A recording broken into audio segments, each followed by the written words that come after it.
প্রিয় ছাত্রছাত্রীরা, আজকে আমি তোমাদেরকে এই ভিডিওর মাধ্যমে ক্লাস 6 এর ইতিহাসের যে সমস্ত প্রশ্নগুলো দেওয়া হয়েছে থার্ড সামেটিভের জন্য অর্থাৎ তৃতীয় পর্যায়ক্রমিক মূল্যায়নের জন্য 10 নম্বর স্কুল পেজ নম্বর 287, সেখানে যে সমস্ত প্রশ্নগুলো আছে সমস্ত প্রশ্নের উত্তর আমরা আলোচনা করবো আজকে এই ভিডিওর মাধ্যমে।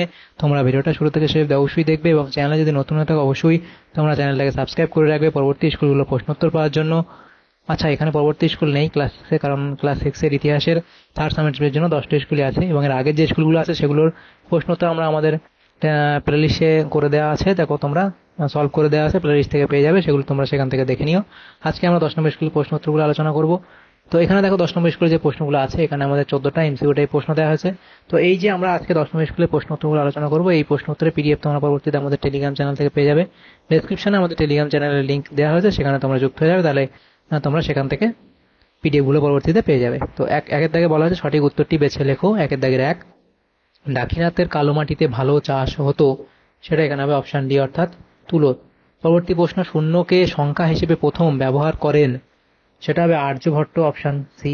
এরপরে আছে বাহলিক দেশের অপর একটি নাম, সেটা হবে ব্যাকটেরিয়া অপশন এ। এরপরে আছে প্রথম গুপ্তচর ব্যবস্থার প্রচলন করেন মৌর্যরা অপশন বি। এর পরবর্তী প্রশ্ন, তামিল সাহিত্যকে বলা হয় সঙ্গম সাহিত্য অপশন এ। এরপরে বলা আছে প্রাচীন বাংলার বন্দর নগর হলো তাম্রলিপ্ত অপশন বি। এর পরবর্তী প্রশ্ন কি বলা হচ্ছে, দেখো মহাক্ষত্রপ উপাধি নিয়েছিলেন, মহাক্ষত্রপ উপাধি নিয়েছিলেন কে? রুদ্র দামন। এরপরে আছে মিশরের শাসকদের বলা হয়, মিশরের শাসকদের কি বলা হয়? ফেরাও বলা হয়। এথেন্স ও স্পার্টার যুদ্ধের কথা জানা যায়, সেটা হবে থুকিডাইডিস এর লেখা থেকে। হর্ষবর্ধন এর সভাকবি কে ছিলেন? তাহলে হর্ষবর্ধন এর সভাকবি ছিলেন, এখানে তোমাদের হবে কি বাণভট্ট অপশন সি। এরপরে আছে প্রথম রূপোর মুদ্রা ভারতে চালু করেন, তাহলে তিনি কে? তবে দ্বিতীয় চন্দ্রগুপ্ত। এরপরে প্রথম লিখিত আইন চালু করেন কি? ব্যাবিলনের রাজা হামুরাবি। ভারতীয় উপমহাদেশে পল্লব নামে পরিচিত ছিল, সেটা এখানে হবে পার্থীয়রা অপশন ডি। এরপরে আছে ফাসিয়ানের মতে নগরের বাইরে থাকতো চন্ডালরা অপশন এ। তাহলে এখানে আমাদের এমসিকিউ প্রশ্ন ছিল 14টা, সেটা হলো।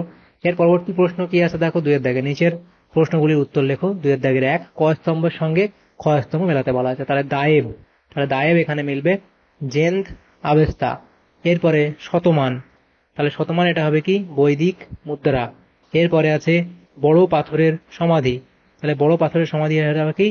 ইনামগাঁও। এরপরে আছে যশ, তাহলে যশ এখানে তোমাদের মিলবে দ্বিতীয় বৌদ্ধ সংগীতি। এরপরে আছে পালি ভাষা, সেটা হবে জাতক অপশন 3। তাহলে এই কয়স্তম্ভ এভাবে তোমরা মেলাবে। এরপরে যেটা আছে দেখো 2 এর দাগে, শূন্যস্থান পূরণ করো। তামিলনাড়ুর ড্যাশ বন্দরে নিয়মিত দূরপাল্লার বাণিজ্য হতো, এটা হবে কাবেরীপট্টনম।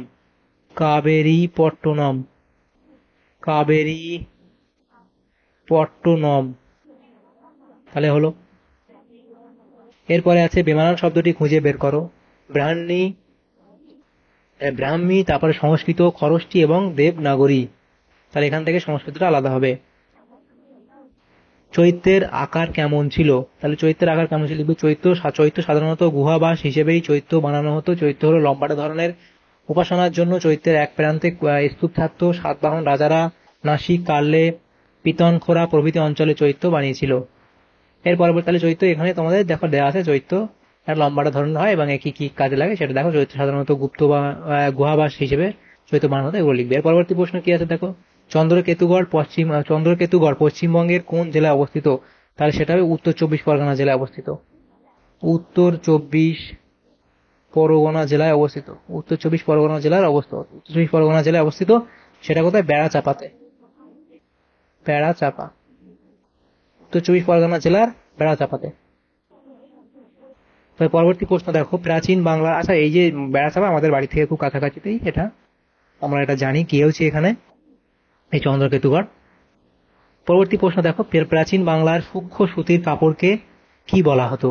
সেটা হচ্ছে এটা মুসলিন বলা হতো, তাহলে মুসলিন বলা হতো।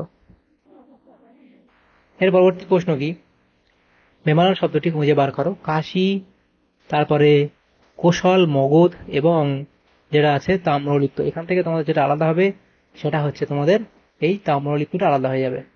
তো দেখো এটা এটা আমি এখানে তোমাদের লিখে দিই, তাম্রলিপ্তটা আলাদা হবে, এখানে পেনটা নেওয়া যাচ্ছে না, তাম্রলিপ্তটা আলাদা হবে। ঠিক বা ভুল লেখো। প্রয়োগের মহাদান ক্ষেত্রে 25 বছর অন্তর উৎসব হতো, এটা এখানে ভুল বলা হয়েছে। পরবর্তী প্রশ্ন, নিচের বিবৃতির সঙ্গে মানানসই ব্যাখ্যাটি খুঁজে লেখো। তাহলে এখানে যে বিবৃতি বলা হয়েছে, রোম ও চীনের রেশম বাণিজ্যে কুষাণদের, রোম ও চীনের। পরবর্তী প্রশ্ন কি আছে, নিচের বিবৃতির সঙ্গে মানানসই ব্যাখ্যাটি খুঁজে লেখো। বিবৃতি বলা হয়েছে দেখো, রোম ও চীনের রেশম বাণিজ্যে কুষাণদের লাভ হতো। এখানে ব্যাখ্যা এক সঠিক হবে, কুষাণ শাসকরা এই বাণিজ্য থেকে অনেক শুল্ক আদায় করতেন। পরবর্তী প্রশ্ন, ফো কুয়ো কি বইয়ের কি বিষয়বস্তু কি? তাহলে ফো কুয়ো কি বইয়ের বিষয়বস্তু লিখবে, বই বিখ্যাত চৈনিক পরিব্রাজক ফা হিয়েন সম্রাট দ্বিতীয় চন্দ্রগুপ্তের রাজত্বকালে বৌদ্ধ তীর্থস্থানগুলিতে ভ্রমণ ও বৌদ্ধ ধর্মগ্রন্থ সমূহ সংগ্রহ করার উদ্দেশ্যে ভারতে আসেন। প্রায় 10 বছর ভারতে অবস্থান করার পর তার ভ্রমণের অভিজ্ঞতার কথা বিবৃত করেন ফো কুয়ো কি নামক গ্রন্থে। তাহলে এটি গুপ্তযুগের ইতিহাসের একটি গুরুত্বপূর্ণ উপাদান। তাহলে এটা লিখবে। পরবর্তী প্রশ্ন কি, যেটা বলা আছে, 2-3টি বাক্যের মধ্যে নিচের প্রশ্নগুলির উত্তর লেখো, যে কোনো 6। এই 6টা প্রশ্ন উত্তর আমরা আলোচনা করবো, 2 নম্বর করে দেওয়া আছে এই প্রশ্নগুলো। নেক্সট পেজে দেওয়া আছে দেখো। প্রথম প্রশ্ন কি, স্ত্রীধন বলতে কি বোঝো? তারপরে হাতিগুম্ফা শিলালেখতে কোন রাজার সম্বন্ধে লেখা আছে এবং এই লেখাতে প্রথম কোন শব্দ আমরা পাই সেটা লিখবে। মুদ্রা রাক্ষস নাটকের বিষয়বস্তু কি? তাহলে এরা তোমরা এই অব্দি লিখবে। পরবর্তী প্রশ্ন, অগ্রহার বলতে কি বোঝো? তাহলে অগ্রহার ব্যবস্থা এবং অগ্রহার ব্যবস্থার ফল, প্রথম, দ্বিতীয়, তৃতীয়, চতুর্থ, এই ফলগুলো লিখবে। এবং এর পরবর্তী যে আছে প্রশ্ন, সেটা আছে কি, গন্ডফোর্নেস কে ছিলেন এবং তিনি কি উপাধি গ্রহণ করেছিলেন? দক্ষিণ ভারতে তামিল ভাষায় সাহিত্য রচনা কোন সময় শুরু হয় এবং কোথায় তামিল সাহিত্যের সম্মেলন হয়েছিল? গুপ্ত আমলে দূরপাল্লার বৈদেশিক বাণিজ্য কেন ক্ষতিগ্রস্ত হয়েছিল? সেটা তোমরা এই পয়েন্টগুলো করবে, এই পয়েন্টগুলো করে লিখবে। পরবর্তী প্রশ্ন দেখো, আচার্য ও উপাচার্যের মধ্যে কি পার্থক্য আছে? তাহলে আচার্য এবং উপাচার্যের মধ্যে কি পার্থক্য, সেই পার্থক্যগুলো তোমরা এখানে লিখবে। পরবর্তী যে প্রশ্ন আছে দেখো, কুষাণ সম্রাটরা দেবকুল প্রতিষ্ঠা কেন করতেন? তাহলে কুষাণদের দেবকুল প্রতিষ্ঠার কারণ, তাহলে এই দুটো পয়েন্ট তোমরা লিখবে। কুষাণ সম্রাটরা নিজেদেরকে দেবতার সমান বোঝানোর জন্য নানা রকম উদ্যোগ নিতেন, তাদের এই রকমই একটি উদ্যোগ ছিল দেবকুল প্রতিষ্ঠা। দ্বিতীয় লিখবে, বিশাল কুষাণ সাম্রাজ্যে বিভিন্ন ধরনের মানুষ বাস করত, তাদের সবাইকে একজোট করে রাখার জন্যই কুষাণ সম্রাটরা দেবপুত্র বলে প্রচার করতেন ও দেবকুল প্রতিষ্ঠা করতেন। পরবর্তী প্রশ্ন কি আছে দেখো, 4 দাগের, এখানে আমাদের 3 নম্বর করে দেয়া 5টা প্রশ্ন, তার পরবর্তী 5 দাগে সেখানে আমাদের 5 নম্বর করে 3টে প্রশ্ন উত্তর করতে হবে। তো প্রথম প্রশ্ন কি, টিকা লেখো তাম্রলিপ্ত, তাহলে এটা লিখবে। এরপরে টিকা লেখো পঞ্চতন্ত্র। প্রাচীন ভারতে সংঘগুলি কিভাবে কাজ করতো তা লেখো। অথবা দিয়ে প্রশ্ন ছিল, প্রাচীন ভারতে পরিবেশ চিন্তা কেমন ছিল? অর্থাৎ 3 দাগের প্রশ্ন, যবন জাতক। অথবা দিয়ে টিকা লেখো মিনান্দার। এরপরে আছে, কুষাণ আমলে মানুষ অবসর সময় কেমন ভাবে কাটাতো, সেটা লিখবে। এর পরবর্তী যে প্রশ্নটা আছে দেখো, পরবর্তী প্রশ্ন কি সেটা বলা হয়েছে। অথবা দিয়ে প্রশ্ন, হর্ষবর্ধনের আমলে শাসন ব্যবস্থা কেমন ছিল তা লেখো। মিশরকে নীলনদের দান বলা হয় কেন? তাহলে মিশরকে কেন নীলনদের দান বলা হয়, কারণগুলো লিখবে। অথবা দিয়ে প্রশ্ন, মৌর্য যুগের সমাজে নারীদের মর্যাদা কিরূপ ছিল? এর পরবর্তী প্রশ্ন কি, 5 দাগের নিচের প্রশ্নগুলির 8-10টি, এটা বাক্যে স্পেলিং ঠিক করবে, বাক্যে 8-10টি বাক্যে উত্তর দাও ও উত্তর লেখো। প্রথম প্রশ্ন, ভারত ও বহির্বিশ্বের মধ্যে যোগাযোগের 2টি মাধ্যমের নাম লেখো।